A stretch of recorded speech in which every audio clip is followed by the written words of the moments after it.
রইল প্রেমের নিমন্ত্রণ পর্ব 18 লিখেছেন ইয়োস্টা রিমু। বাড়ির গেটটা পেরিয়ে মূল সড়কে উঠতেই সায়র খুব স্বাভাবিক গতিতেই বাইকটা এগিয়ে নিয়ে গেল। সকালের আলো তখন ধীরে ধীরে চারপাশকে উজ্জ্বল করে তুলছে। রাস্তার দুই পাশে দোকানপাট একে একে খুলছে। কোথাও ভাপ ওঠা চায়ের কাপে ধোয়া পাক খেয়ে উপরে উঠছে, কোথাও আবার স্কুল কলেজগামী শিক্ষার্থীদের ছোট ছোট দল হাসতে গল্প করতে করতে নিজেদের গন্তব্যের দিকে এগিয়ে যাচ্ছে। চারপাশে সব কিছুই যেন একেবারে সাধারণ, একেবারে প্রতিদিনের মতো। কিন্তু সায়রের মনটা আজ অস্বাভাবিকভাবে অস্থির। বাইক চালানোর সময়ও বারবার তার চোখ রিয়ার ভিউ মিররে চলে যাচ্ছে, যদিও সেখানে দেখার মতো কিছু নেই। তবুও যেন অজান্তেই সে খুঁজে বেড়াচ্ছে সেই মুখটাকে, যে মুখটা আজ সকাল থেকে একবারও ঠিকমতো তার দিকে তাকায়নি। ডাইনিং টেবিলের দৃশ্যটা বারবার স্পষ্ট হয়ে উঠছে তার চোখের সামনে।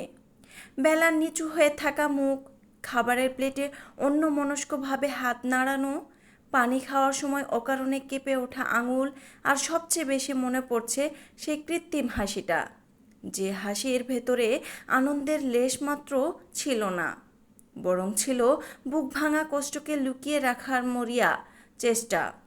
সায়র ধীরে ধীরে দীর্ঘশ্বাস ফেলল, নিজের মনকেই প্রশ্ন করল, মেয়েটার আসলে কি হয়েছে কি।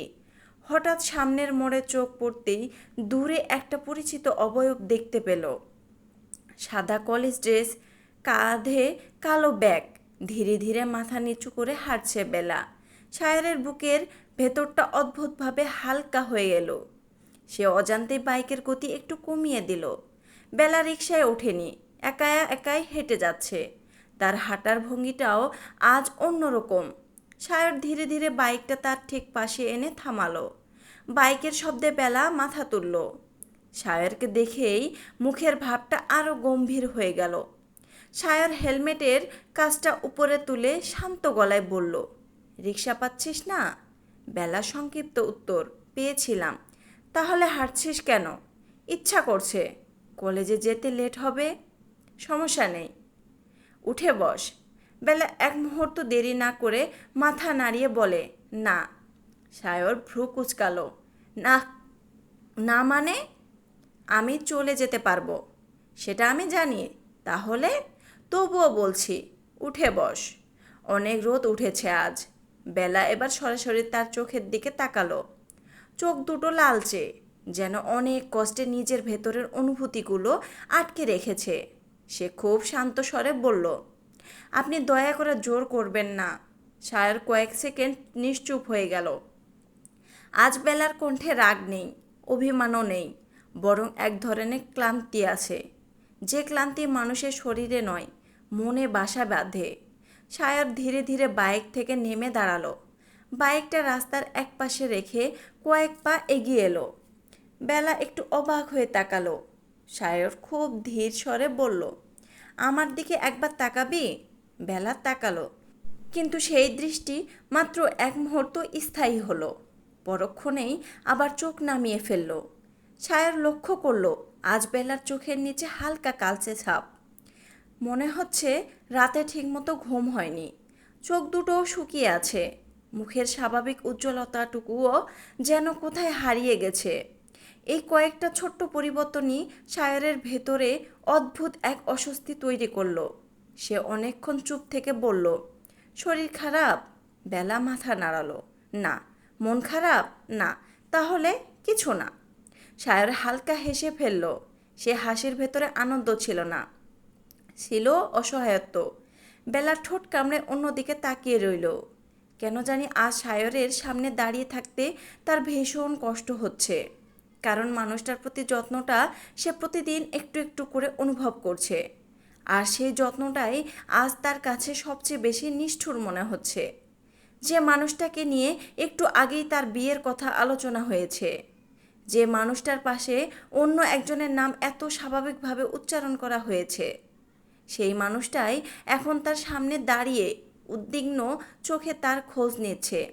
এই বিপরীতটাই যেন সহ্য করতে পারছে না সে। সে খুব আস্তে বলল, আমি ঠিক আছি। সায়র উত্তর দিল না, শুধু স্থির চোখে বেলার মুখের দিকে তাকিয়ে রইল। তার অভিজ্ঞতা বলছে মেয়েটা ঠিক নেই, একদমই ঠিক নেই। আর ঠিক এই কারণে তাকে একা ছেড়ে দিতে তার মন সায় দিচ্ছে না। সায়র বেশ কিছুক্ষণ চুপচাপ বেলার মুখটার দিকে তাকিয়ে রইল। তার দৃষ্টিতে কোনো জোর ছিল না, কোনো রাগও ছিল না, ছিল শুধু নিঃশব্দ এক উদ্বেগ, যা সে চাইলেও লুকিয়ে রাখতে পারছে না।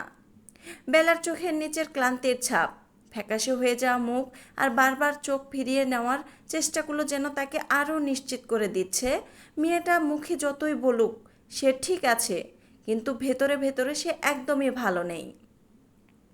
একটা দীর্ঘ নিঃশ্বাস ফেলে ছায়ার খুব শান্ত স্বরে বলল, অনেক হয়েছে, এবার উঠে বস। বেলা ধীরে ধীরে মাথা নাড়ল। না, আমি হেঁটেই চলে যাব। হেঁটে নয়, আমি পারবো। আমি জানি তুই পারবি, কিন্তু তবুও তোকে একা যেতে দেব না।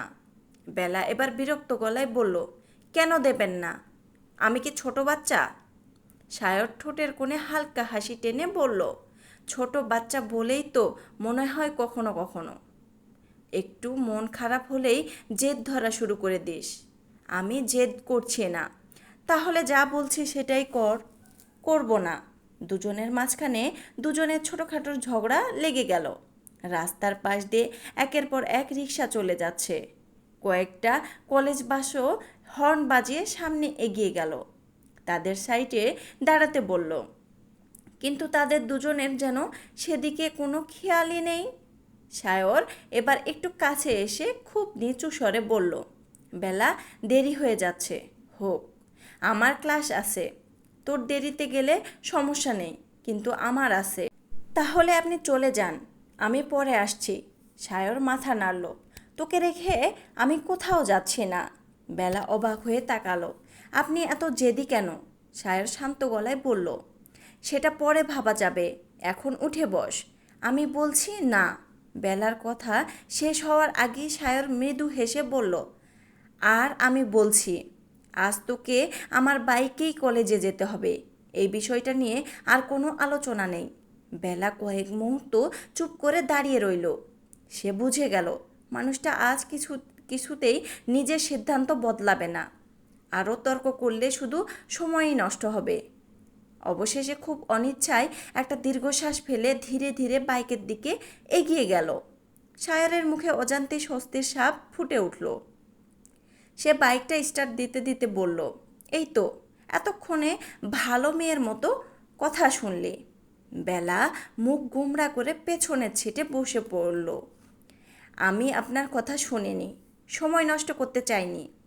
সায়র মৃদু হেসে বলল, ঠিক আছে, সেটাই ধরলাম। বাইকটা ধীরে ধীরে আবার রাস্তার ভিড়ে মিশে গেল। আজ পুরো পথটাই অস্বাভাবিক নীরব। প্রতিদিন বেলা কিছু না কিছু নিয়ে কথা বলে। কখনো কোনো অভিযোগ, কখনো কোনো অকারণ রাগ, কখনো আবার ইরাকে নিয়ে হাজারটা গল্প। আর সায়রও মাঝে মধ্যে দুই একটা কথা বলে তাকে খোঁচা দেয়। কিন্তু আজ দুজনেরই কেউই কোনো কথা বলছে না। শুধু বাতাসের শব্দ আর বাইকের ইঞ্জিনের মৃদু গর্জন তাদের নীরবতার সঙ্গী হয়ে আছে। সায়র কয়েকবার কথা বলতে চেয়েও থেমে গেল। কিছুটা পথ যাওয়ার পর বেলা হঠাৎ খুব আস্তে বলল, একটা কথা বলবো। সায়র সঙ্গে সঙ্গে উত্তর দিল, বল। কলেজ গেটের একটু আগে আমাকে নামিয়ে দেবেন। সায়র ভ্রু কুঁচকে রিয়ার ভিউ মিররে তাকালো। কেন? বেলা কিছুক্ষণ চুপ থেকে বলল, এমনি। এমনি মানে? বেলা ইতস্তত করে বলল, আপনার সঙ্গে গেট পর্যন্ত গেলে আমার ক্লাসমেটরা অনেক প্রশ্ন করবে। সায়র মৃদু হেসে বলল, প্রশ্ন করবে তো উত্তর দিয়ে দিবি। বেলা সঙ্গে সঙ্গে মাথা নাড়ালো, না, আপনি জানেন না ওরা কেমন। সারাদিন খোঁচা দেবে, বলবে স্যারের সঙ্গে আবার একসঙ্গে আসা শুরু হয়েছে। তারপর সারাদিন আর শান্তিতে থাকতে পারবো না। সায়র কয়েক সেকেন্ড ভেবে নিয়ে আর কিছু বলল না। খুব স্বাভাবিক গলায় শুধু বলল, আচ্ছা। কলেজ থেকে একটু দূরে এসে সে ধীরে ধীরে বাইকের গতি কমিয়ে রাস্তার একপাশে থামালো। বেলা নেমে গেল। ব্যাগটা ঠিক করে কাঁধে তুলে একবারও সায়রের চোখের দিকে না তাকিয়ে বলল, ধন্যবাদ। সায়র তার দিকে তাকিয়ে শান্ত গলায় বলল, ক্লাস শেষ হলে অপেক্ষা করিস, একসঙ্গেই ফিরব। বেলা এক মুহূর্ত থেমে শুধু অস্পষ্টভাবে মাথা নাড়ল। সম্মতি দিল কি দিল না সেটাও বোঝা গেল না। তারপর ধীরে ধীরে কলেজ গেটের দিকে হাঁটতে শুরু করলো। সায়র কিছুক্ষণ স্থির দৃষ্টিতে তার চলে যাওয়া দেখল। বেলা কলেজের ভেতরে ঢুকে চোখের আড়াল হয়ে যেতেই সে আবার বাইক স্টার্ট দিল। কয়েক সেকেন্ডের মধ্যেই বাইকটা কলেজের প্রধান গেট পেরিয়ে ভেতরে ঢুকে গেল। কলেজের প্রধান গেট পেরিয়ে বাইকটা ভেতরে ঢুকতেই চারপাশের পরিচিত কোলাহল কানে ভেসে এলো। মাঠ জুড়ে ছেলে মেয়েদের ছোট ছোট দল দাঁড়িয়ে গল্প করছে। কেউ ক্লাসের দিকে দৌড়াচ্ছে, কেউ আবার করিডোরে দাঁড়িয়ে হাসি ঠাট্টায় মেতে উঠেছে। প্রতিদিনের মতোই পুরো ক্যাম্পাস প্রাণচঞ্চল, কিন্তু আজ সায়রের চোখ যেন কাউকেই খুঁজছে না। তার দৃষ্টি একবার অজান্তেই ধুলাই করিডোরের দিকটায় চলে গেল। কয়েক মুহূর্ত আগেও যেখানে বেলাকে ধীরে ধীরে হেঁটে যেতে দেখেছিল, সে জায়গাটা এখন একেবারে ফাঁকা। নিজেকে অকারণেই অদ্ভুত লাগলো তার। মনে মনে নিজেকেই ধমক দিল, আমি আসলে কি করছি? সকাল থেকে বারবার শুধু ওর কথাই ভাবছি কেন? বেলার বিষয় এত ভাববো কেন আমি? একটা দীর্ঘশ্বাস ফেলে মনে মনে বলল, না, এসব নিয়ে পরে ভাবা যাবে।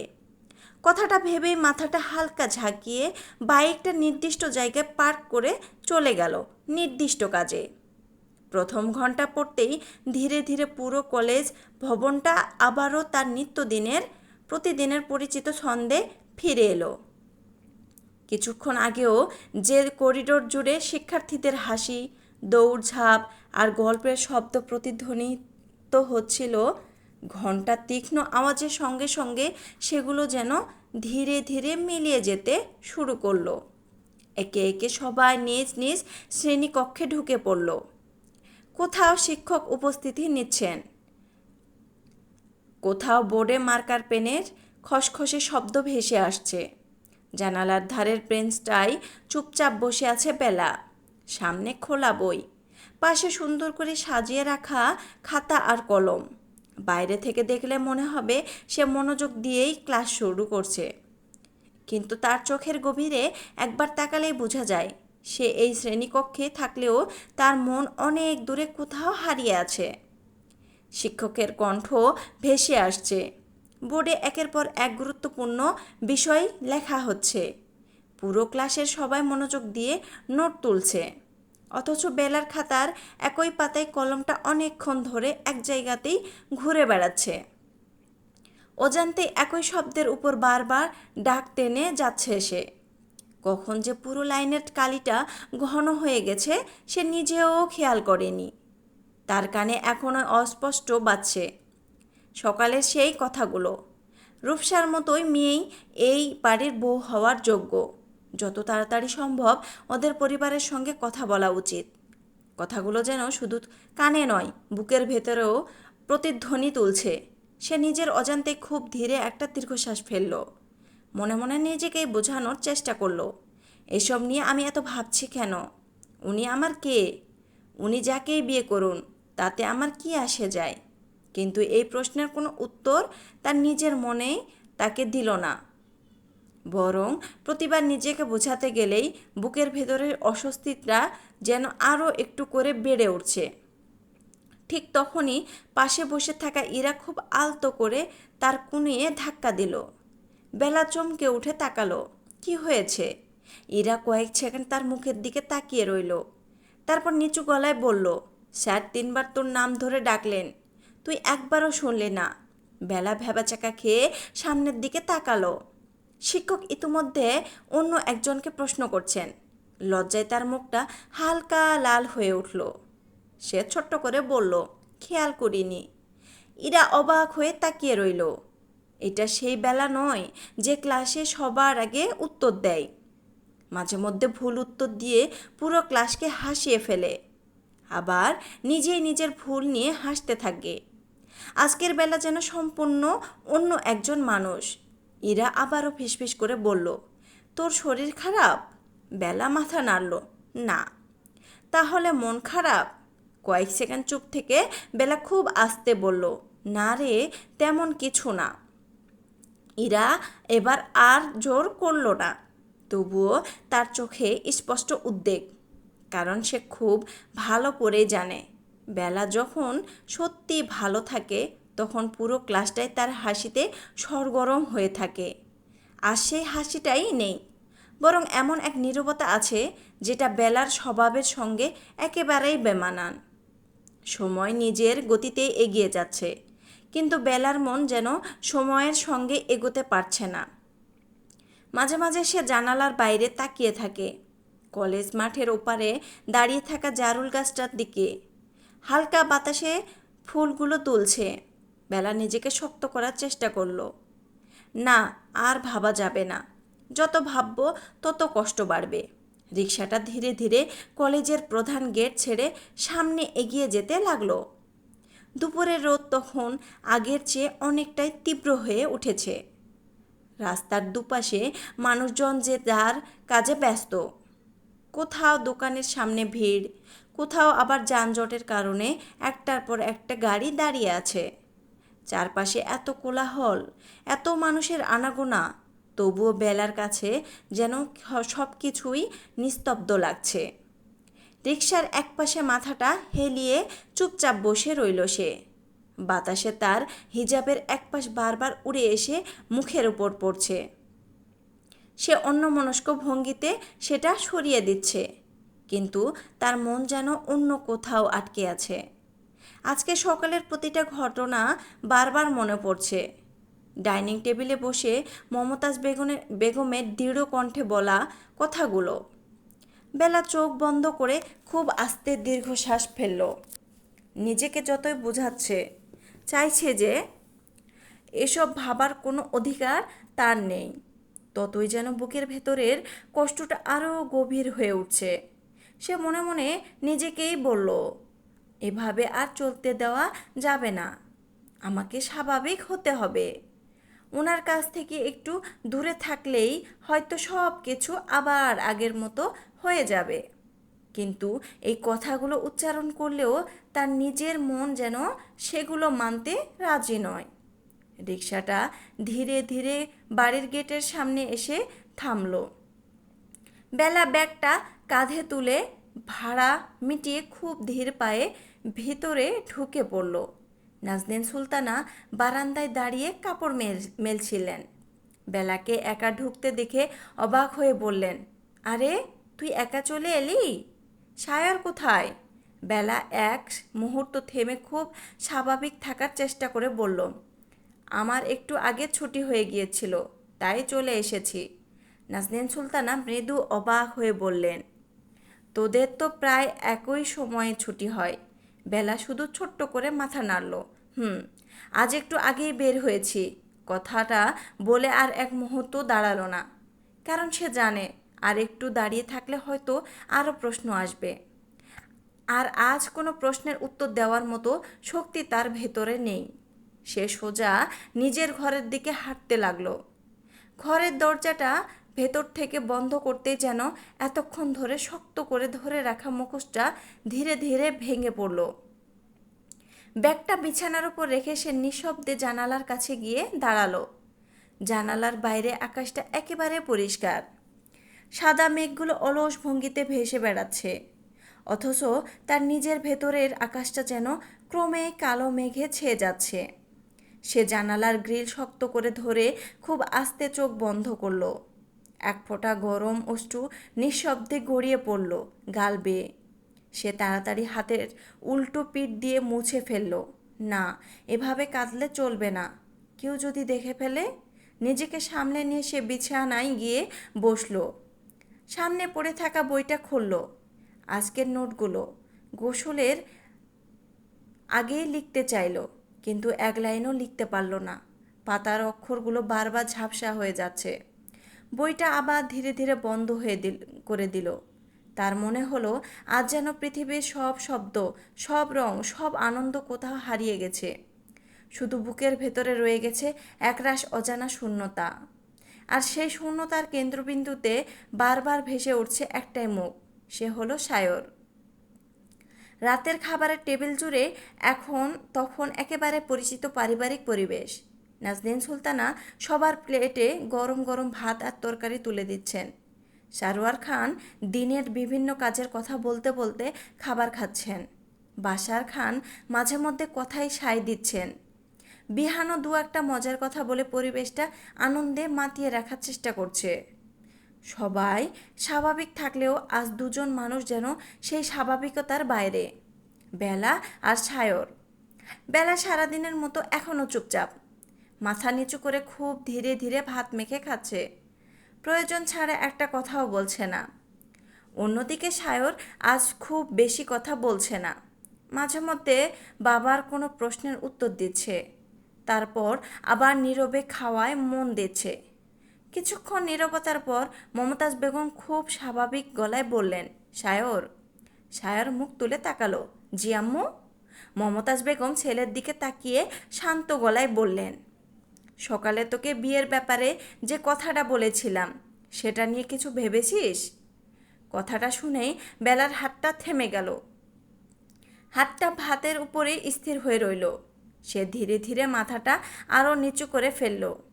বুকের ভেতরটা হঠাৎ করেই কেমন ধক করে উঠল, অথচ বাইরে থেকে বোঝার উপায় নেই।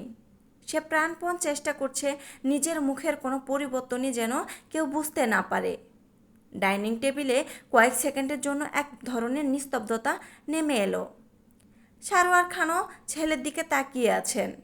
বাশার খান খাওয়া থামিয়ে অপেক্ষা করছেন সায়র কি উত্তর দেয় সেটার জন্য। সায়র ধীরে ধীরে পানির গ্লাসটা হাতে তুলে এক চুমুক খেলো, তারপর গ্লাসটা নামিয়ে মায়ের দিকে তাকালো। তার চোখে মুখে কোনো বিরক্তি নেই, কোনো দ্বিধাও নেই, বরং ছিল এক ধরনের গভীর শ্রদ্ধা। খুব শান্ত কণ্ঠে বলল, ভেবেছি আম্মু। মমতাজ বেগমের ঠোঁটে হালকা হাসি ফুটল, তাহলে বল, তোর কি মত?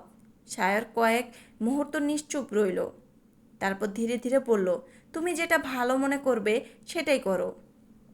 আম্মু একটু থেমে আবার শান্ত গলায় যোগ করলো, তোমার সিদ্ধান্তের উপর আমার কোনো আপত্তি নেই। ছোটবেলা থেকে আজ পর্যন্ত তুমি আমার জন্য যা যা সিদ্ধান্ত নিয়েছো সবই আমার ভালোর জন্য। আমি জানি এবারও তার ব্যতিক্রম হবে না। কথাগুলো বলার সময় সায়রের কণ্ঠে ছিল অদ্ভুত এক কোমলতা। এই পৃথিবীতে মমতাজ বেগমই তার সবচেয়ে আপন মানুষ। বাবার পাশাপাশি মায়ের অসংখ্য ত্যাগ, ভালোবাসা আর সংগ্রামের সাক্ষী সে নিজে। সে জানে মায়ের একমাত্র ছেলে, মায়ের কথা মান্য করা তার সবচেয়ে বড় দায়িত্ব। নিজের ব্যক্তিগত অনুভূতির চেয়ে মায়ের মুখের হাসিটাই তার কাছে সব সময় বেশি মূল্যবান। ছেলের উত্তর শুনে মমতাজ বেগমের মুখে স্পষ্ট তৃপ্তির ছাপ ফুটে উঠল। তিনি মৃদু হেসে বললেন, আমি জানতাম আমার ছেলে আমাকে কখনো নিরাশ করবে না। সারোয়ার খানও ছেলের দিকে তাকিয়ে মৃদু হাসলেন। আগে দুই পরিবারের সঙ্গে কথা হোক, তারপর ধীরে সুস্থে বাকি সিদ্ধান্ত নেওয়া যাবে। নাজনীন সুলতানা ও সম্মতি জানিয়ে মাথা নাড়লেন, কিন্তু বাশার খান নিঃশব্দে বেলার দিকে তাকিয়ে রইলেন। চারপাশে আবার কথাবার্তা শুরু হয়ে গেল, কিন্তু সেই শব্দগুলো আর বেলার কানে পৌঁছালো না। মনে হলো চারপাশের সব কিছু হঠাৎ করে ঝাপসা হয়ে গেছে। তুমি যেটা ভালো মনে করবে সেটাই করো আম্মু। শায়রের বলা এই একটি কথাই বা একটি বাক্যই যেন বেলার মুখের ভেতর তীরের মতো আঘাত করেছে। সে এতক্ষণ ধরে যতটা শক্ত হয়ে বসেছিল সেই শক্তিটুকুও যেন ধীরে ধীরে ভেঙে পড়তে লাগলো। হঠাৎ তার মনে হলো আর এক মুহূর্ত এখানে বসে থাকলে হয়তো চোখের জল আটকে রাখতে পারবে না।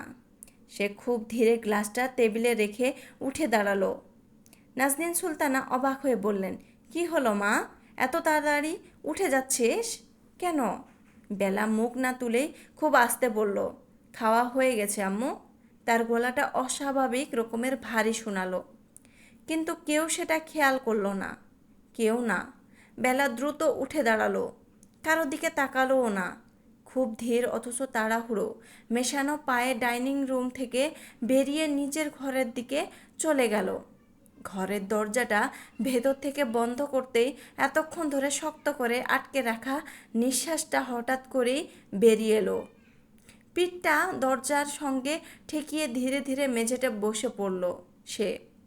চোখ দুটো শক্ত করে বন্ধ করে রাখার চেষ্টা করলেও পারল না। দুফোঁটা অশ্রু নীরবে গড়িয়ে পড়ল তার গাল বেয়ে। সে দ্রুত হাতের উল্টো পিঠ দিয়ে চোখ মুছে ফেলল। না, কাঁদা যাবে না। এই কষ্ট, এই অভিমান কোনোটারই তো কোনো অধিকার তার নেই। তবুও বুকের ভেতরটা বারবার একই প্রশ্নে উতলে উঠছে। যদি শেষ পর্যন্ত সত্যি সায়রের পাশে অন্য নারী দাঁড়ায়, তাহলে আমি কিভাবে নিজেকে সামলাবো? প্রতিদিন তাকে অন্য কারো পাশে দেখার শক্তি কি আমার আছে? কিভাবে নিজের বুকের ভেতর ভেঙে পড়া এই অনুভূতিগুলোকে লুকিয়ে বেঁচে থাকবো? যে মানুষটাকে নিজের অজান্তেই এতটা ভালোবেসে ফেলেছি, তাকে অন্য কারো হয়ে যেতে দেখার মতো শক্তি কি সত্যি আমার আছে? নাকি সেদিন আমার ঠোঁটে হাসি থাকলেও ভেতরে ভেতরে আমি প্রতিটি মুহূর্তে একটু একটু করে নিঃশেষ হয়ে যাব?